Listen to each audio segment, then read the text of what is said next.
And that's the freedom you have, that you can move beyond where you are. We want family. We want people who cheer us on. I hope you continue to look beyond the valleys to the higher mountains that you can climb in this business. And I hope you'll continue to help others climb with you. Being rewarded in proportion to how much you do is a universal language for people around the world.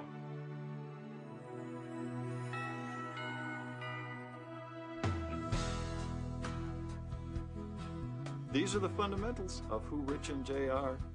It's also the foundation of the second generation. It's the foundation of Doug and I. When we think of the founders' fundamentals today, and what are Steve and I doing with them? How are they part of this business? Well, we build them into everything we do. They're foundations that are timeless, and we stay committed to bringing them into the future and to establishing them. Now, that doesn't mean you do things the same way you did them in the past. There's a balance there, but those principles are indeed timeless. Family is part of every culture in every country around the world. It's very difficult for someone that has never been in business to themselves to think of a multi-billion-dollar company, and how am I going to be part of that? On the other hand, it's very easy for an individual, even if they've never been in business for themselves, to think about being part of a family. That's who we are.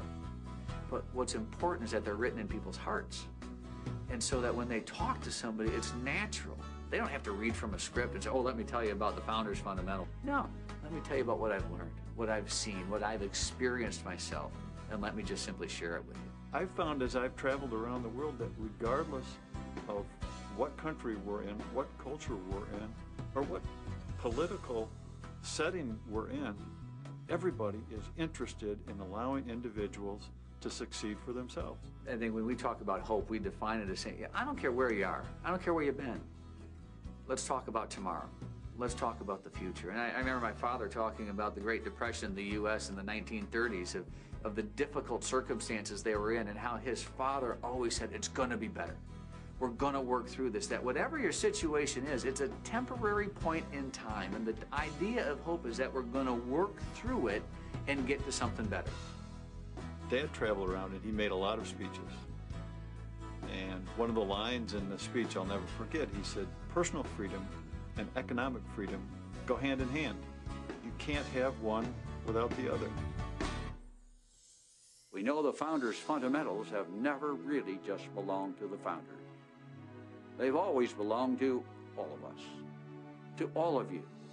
I know those fundamentals will be honored, and they will continue to provide the principles that Doug and Steve use to guide us to bigger and better success in the future. They were very relevant with Dad and Rich when they started the business, but they're extremely relevant today with everyone that's in the business. We've been doing it for over 45 years now, and it seems to work, and we think that those founders' fundamentals articulate that. And so when we live them every day, we think we're sound for the next 45 years and beyond, staying true to those principles.